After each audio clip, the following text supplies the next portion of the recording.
Babes. I'm Amy Raup, and I'm honored that you are here with me today and every week if you join in. And to all of our new followers, we're getting new followers by the truckloads, it seems, these days. And I'm so incredibly honored that you have decided to allow me to be a part of your health journey.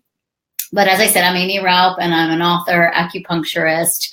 I'm a mom. I'm an entrepreneur. I'm all of these things. And today's topic is super important to me because, I'm 2.5 years into my postpartum, my new life as a mom. And, my guest today, Natalie, no, I'm going to say it wrong, Talatnikoff. Is that how I say it? You did it. I don't know. It's like I wrote it out so that I wouldn't look at your name, but then your name is appearing there and it tripped me up again. Talatnikoff. She is the founder of an incredible resource called Better Postpartum. And what is it? BetterPostpartum.com. That's correct.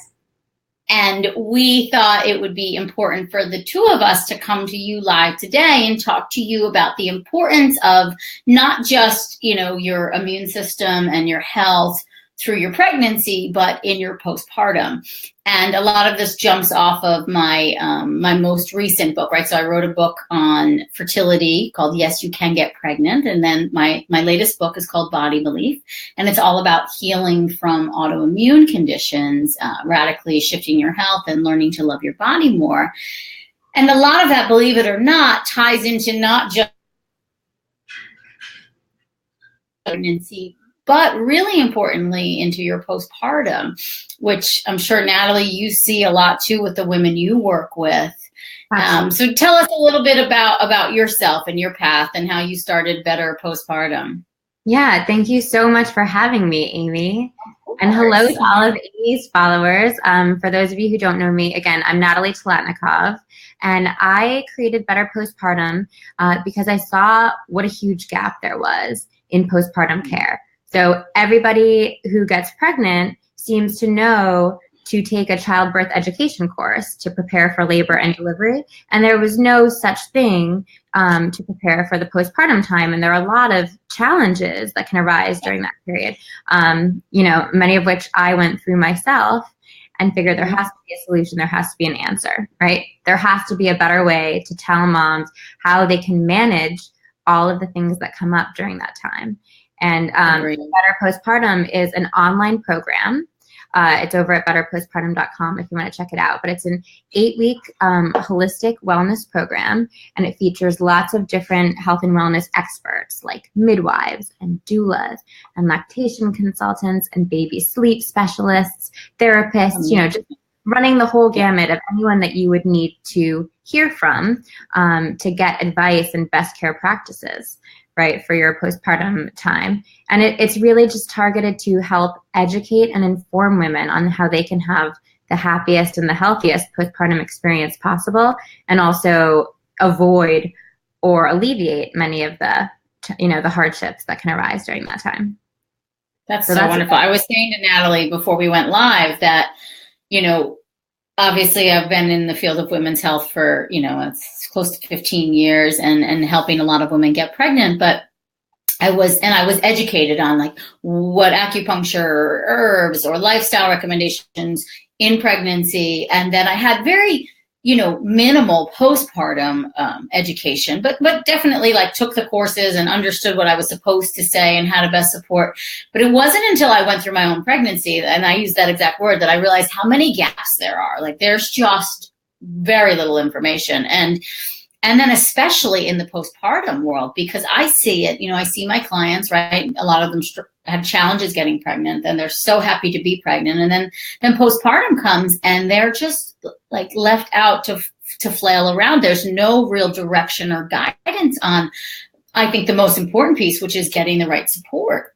Yeah. And so for me, when I found out I was pregnant with James, one of the first things I did was, I said to my husband, it's like, we're putting money aside now for a baby nurse. Like that was my way of supporting myself, because I saw that that's what the women that I saw that had like the most successful postpartums, if you will, where they felt the most nurtured and cared for was that they had the right support system in place, because most of us, right, we don't live in those villages anymore, and we don't have, our family members surrounding us and coming in and supporting us in the right ways. And for me, my mom gave birth to me 40 years prior, and as awesome as she is, I didn't think she was going to have the tools, right, to help me and to help me understand. And now in retrospect, I think the baby nurse was just one piece, but it eased my mind. But just this lack of, she taught me everything I needed to know about being a mother, right? Because she'd been doing it for 20 years, and about my postpartum care. So I was really fortunate that I got that kind of person.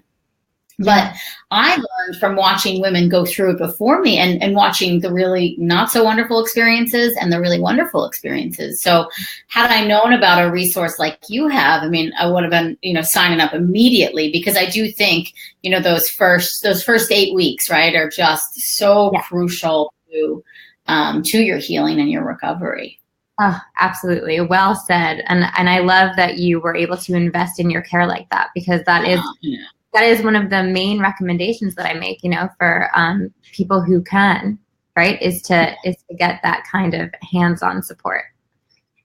It's so important, and it's not cheap by any means, and it feels like a luxury. I remember I was speaking. I always tell this story. I was speaking at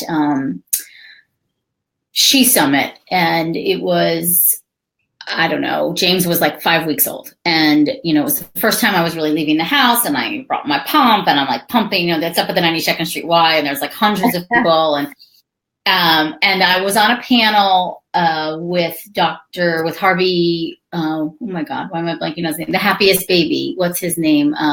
Harvey. I want to say it's not Weinstein though. He writes the books The Happiest Baby, and so we were back in the green room, and I had someone was asking me, how everything was going. And I said, oh, well, I have a baby nurse. And I kind of said it in this very like timid way. I was a little embarrassed. I didn't want to be, obnoxious about the fact that I was paying some woman, a couple $100s a day to be with me. Right. And, he pulled me aside and he said, are you ashamed that you have help? Are you embarrassed? And I said, well, it's a luxury. And I'm very cognizant of that. And I don't want to make people feel bad if they can't afford that luxury. Mm-hmm. And he said, he like kind of gave me one of these, and he was like, you are a role model for women. And the biggest thing you need to spread, the biggest message you need to tell them is that nobody does this alone. No one ever did this alone historically, and no one can do it alone. And in this modern world, what we do to get support is we pay for it. He said, we don't live in the villages anymore. And he was like, and from now on, I want you telling every single person that you had help. And he had me crying at one point, and in this really kind way, but he was like, absolutely not. There was no shame in this. He's like, you saved for this. You made this investment in yourself, and I want you to tell everyone about this. And I thought it was such good advice. And so now I share that with everyone, that sure, it's not cheap. However, my health and well-being, my marriage's health and well-being, my child's health and well-being is worth the couple grand we spent, tenfold, hundredfold, Oh my gosh, that is such beautiful wisdom. Thank you so much for sharing that. And you put it so beautifully. And I think also that's a really good segue into, more, what we're going to talk about today is because one of the reasons that women need so much help postpartum is because there is a recovery period after giving birth. You're not going to feel like a spring chicken, it's very, very hard to take care of your baby when you also need to be taken care of. And I think there's this disconnect where women don't expect, that time of like really needing to nest and rest and be taken care of. So we see a lot of unwellness cropping up in the postpartum period, a lot of health issues because women are really running themselves down and trying to do things without help. And just the nature of having a newborn, right, as we know, is 24/7 work. So it's very, very debilitating and exhausting when it goes on like that. So like from your perspective, Amy, because you know a lot about women's wellness, why do you think autoimmune issues, right, the area that you specialize in, why do you think those tend to crop up in pregnancy and postpartum? Well, there's in in the scientific literature, it's kind of a given in a sense of this is a higher likelihood that autoimmunity will prop up postpartum, mainly because, and I'm going to be very scientific about it, pregnancy is the only parasitic infection we don't kill off, right? So it's the only time in our lives that we host another life. And that sets the stage for the immune system to be a little wacky. It just all of a sudden is like, so what am I accepting? What am I not accepting? What's foreign? What's not foreign? And so, autoimmunity, as I describe in Body Belief, is a case of misidentification. It's cellular hostility. So tissue that was once considered normal and, we lived, together in harmony, all of a sudden becomes, flagged as like, oh, that's abnormal. That's a foreign thing, or I think it is. So the body starts creating antibodies to it. And then that creates this systemic inflammation and chaos, as I explain in Body Belief, in the body. And so for women, that whole time in pregnancy can really set the stage for autoimmunity because it's kind of already going on. If the body's saying, okay, so I'm not supposed to attack this, right? I'm supposed to let this being grow and I'm not supposed to kill it off. And it can be a confusing time. And then I think add that to the fact that we just tend to fall off track with nurturing ourselves because we become so focused on, whether you're pregnant or in postpartum, you're just entirely focused on, is the baby eating? Is the baby gaining weight? Am I producing enough breast milk? I'm not producing enough breast milk. Something's wrong with me. I want to be skinny again. And what's wrong with me? I'm not losing weight. I need to work out more. I need to do everything, be the wife I was or the partner I was before, we had this baby, right? The whole world is brand new. Your whole world has been rocked since you got pregnant. Everything's different. And so, I discuss this a lot in Body Belief, but that, if this autoimmunity is happening on the cellular level where there's this case of misidentification, I bring it one step deeper in Body Belief and say, and where on that emotional level are you feeling misidentified with yourself? And becoming a new mom and pregnant too, right, is the biggest case of misidentification. It's one of the most magical, beautiful experiences in your life. It's also really weird. And you will never be the you were before you had this child. And in the best of ways too, not in a bad way. It's incredible what happens, but it's weird. It's scary. And so I think that also sets the stage for this kind of chaos and hostility, and you don't entirely look the same. Your body doesn't look the same. You don't feel the same. So there's all these steps that happen and there's a lot of stress. Am I doing it right? Am I doing it wrong? Is my partner doing it right or doing it wrong? Right. I can remember, my husband put a diaper on like differently than me. And I was a little like, that's not right. And then I felt bad and I went into the kitchen and I took this deep breath and I came back out and I said to him, I'm sorry, I don't own the rule book to parenting or diaper putting on. I don't know what the right way is. So maybe your way is the right way, or like, who cares? Like, all we need to provide is food and shelter and love. And then at the end of the day, let's just be grateful for that. Right. But I think, and from what I see clinically is it's, and that's my big goal in how I work with women is I always joke that, I'm really not so focused on them getting pregnant if they're coming to me for fertility challenges. I'm really focused on teaching them on how to nurture themselves, because if they can get that in place first, then get pregnant and then have the baby, it's automatic. It comes back. It's easy. They know then how to put things in place to take care of themselves. If that's not in place, or it's incredibly stressful. And, I've seen, women go through some really stressful times. It's just that falls to the wayside and your self-care goes out the window and your body, needs the right support to recover and to heal. And if it doesn't get that, then it sets the stage for illness. Wow. Yeah. Wow. You're so right. I love the way there are so many internal and external during this time, right? And so just having that toolkit of how to best cope with stress outside of that is what's really going to help you get through. And it's good stress and not so great stress, right? I mean, it's, even the sleep thing, if we don't sleep enough, right, we know our wellness suffers. Yeah. But I think what and everybody says it, right? Nap when the baby naps. I mean, how many women really do that? Very little. I tried my best to do that, right? And even have the right support. I remember coming home from the hospital and, the nanny said to me, "Are you going to pump at night?" I wound up having a C-section, which wasn't in the plan at all. And, there was complications and it was what was necessary. And so I said, no, I want to, I don't want to introduce a bottle for the first 2 weeks. I want him just on the boob, and it was a very strong belief system for me. And she just took a deep breath and she said, if you had had a vaginal, I would be totally fine with that. But you had a C-section and, I think you should pump before bed and I will give him a bottle because you need a solid 4 to 5 hours to heal and recover. Mm-hmm. And I just remember in that moment, like she baby nursed for other women I knew and, I trusted her and she's this older woman and very, very strong. And I said, okay, but I listened, I took the advice rather than like being I was hell bent on the idea of like, he was just going to be on the boob and this is how it should be. And you know what? She said to me, he will always prefer the boob. Like, that's just, he's not going to book this nipple confusion. Like, I mean, I don't know how people feel about that, so I won't get into it, but she just kind of eased me and I took the advice, right? And so I guess I would say whatever the advice is, some people are more experienced at this than we are, especially as brand new moms. And textbook doesn't always translate to real life circumstances, right? So you need that right support.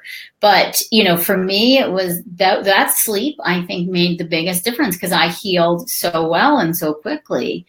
Mm. And I listened to that advice, right? Rather than thinking I needed to do it all myself or that I was, imperfect or not good enough because I wasn't giving him the boob every single time he needed it, I couldn't agree more because, a lot of the stress that can happen to new moms is self-inflicted. I mean, there are a lot of things out of our control, but a lot of it is just these perfectionistic tendencies that we tend to have. So, yeah, I mean, that came up in my own journey as well. And I had postpartum depression after my first pregnancy with my son, who's now 4.5. But I didn't have it the second time, and it was, a part of it is adjusting the mental and emotional state of being too in motherhood and not being quite so rigid and being more forgiving. Mm-hmm. And I think that's the key in life. I think that's the key in parenting, right? So it's really, there's so many valuable lessons in that time.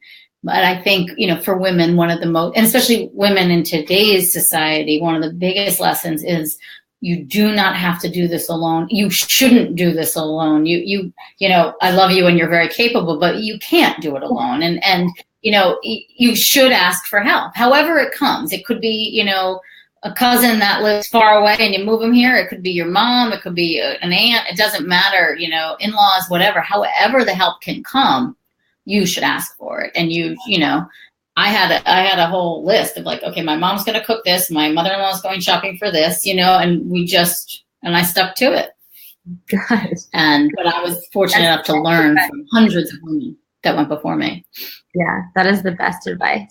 And so, and Amy, what I see a lot, and maybe you can speak to this too, is that a lot of women who are pregnant and postpartum, just because it is such a foreign time and their bodies are changing, like you said, during that time, they don't really pick up on the cues of unwellness because they tend to normalize it as like, oh, this must just be because I'm pregnant or because I'm postpartum. So, so what kind of body clues should women be looking out for that might indicate that they, to not just ignore it, but, to maybe get assessed that there might be some underlying health issue? I mean, I think I can see how it can easily get confusing, right? Because everyone does say, oh, you have a newborn, you're probably not getting any sleep. You must be exhausted, right? Or, I think that's a big one. I think there's a difference between sleep deprivation and like severe anemia exhaustion, where you're out of breath. The thought of doing anything absolutely feels impossible. You feel completely debilitated by the smallest of tasks. You feel easily overwhelmed, and you experience, I'm sure, some of this too with the postpartum. You feel like, oh, I should be so much happier than I am. But I also say that with a grain of salt. It's an overwhelming time. It's not all of it is like butterflies and roses, and sunshine. Some of it's like, oh God, again, oh my God, he's up again. I just want 30 minutes of rest. But I think if you feel like your body's just kind of not bouncing back the way you think it should, like say you got a good night's sleep or you got a good couple hours of sleep and you wake up and you still feel absolutely exhausted, that's something that should be looked into. I have in my pregnancy and new mama guide, I have these tips that at 6 weeks, at 12 weeks, and about like 5 to 6 months postpartum, you should be having your thyroid levels checked regularly, your iron and hemoglobin levels checked, and your thyroid antibodies, because those are the windows that we want to pay attention, because most postpartum, and this might have been your experience, is due to iron deficiency or B12 deficiency that is completely undetected because no one's paying attention to it. And I have girls now that their iron starts to drop or their hemoglobin starts to drop to the lower end of that spectrum in the normal range on the lab test. If they go below the midpoint, I start supplementing them with an iron supplement, because I say we want to go into labor and delivery like ahead of the game on the iron front. And then same thing with your thyroid. But, the classic thyroid symptoms is like you're freezing cold, hair fall out, which some of that's normal, but it's almost in excess, and that nothing you're doing seems to be helping it. Yeah. And that it's continuing beyond the point of, by 8-9 weeks, you're kind of in a rhythm with your child and you know what to expect. And you should be getting more clips or longer clips of sleep. And so if the symptoms still exist at that point, that is time to really go in and have your doctor do a complete workup. And I always urge that, obviously the iron, obviously the thyroid, vitamin D levels, and thyroid antibodies must be checked, because that's the autoimmunity that can uptick and be triggered. Mm-hmm. So, it is vague as to like what exactly, because you do feel really out of sorts, but I think it's that extreme. And I think we just stay ahead of it no matter what. And you're going to go for your postpartum visits. You ask to make sure your doctor checks you for those things, or you take an iron supplement. Like I like Floradix. It's a liquid iron supplement, non-constipating, very natural. You stay on your prenatal, you take the right supplements to support your body, I love bone broth, and I love, nutrient dense, animal protein. So I'm a big fan of that. I love this book, The First 40 Days. I don't know. Have you read this one, Natalie? It's incredible. Yes. I love this book. So like follow this. And if you're not feeling better after following something like this, then, we need to dig deeper. But a program like yours would be perfect. Had I known about it, I said this to you before we went on, I 100% would have been in that 8-week program, because you need that knowledge, that support, that information, and to understand you're not alone. And then when you surround yourself with a community of women who are where you're at or have been through, then you actually start to realize that your symptoms aren't normal. I think that's one of the best ways to know, like, oh, and I was fortunate to have all these clients of mine go through before me. So I knew what to pay attention to and what not to, but I could see if a woman was just kind of at home alone, her partner goes back to work, she doesn't have the right support, she just thinks it's normal. Yeah. And it's really not. You shouldn't feel completely debilitated. For the first couple weeks, maybe, but then after that, you should start to feel like yourself again. Exactly. No, I'm so glad that you painted that picture, because that's exactly what women out there should know. For me, going through this my first time, I felt debilitating exhaustion and fatigue for the whole first year of my first son's life. That's not normal. And right.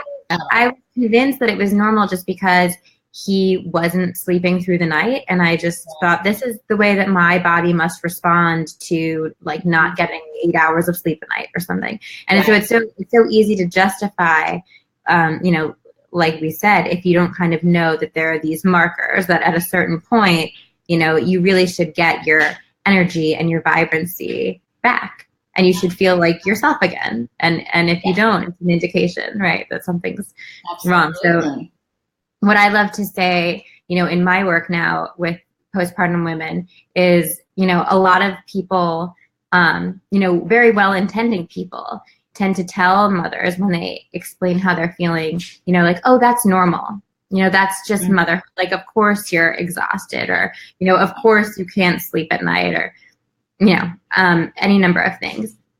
But I like to say, instead of saying the word normal, right? Because the word normal implies, oh, you just have to keep pushing through, and you just have to graduate it. Like, you'll get over it.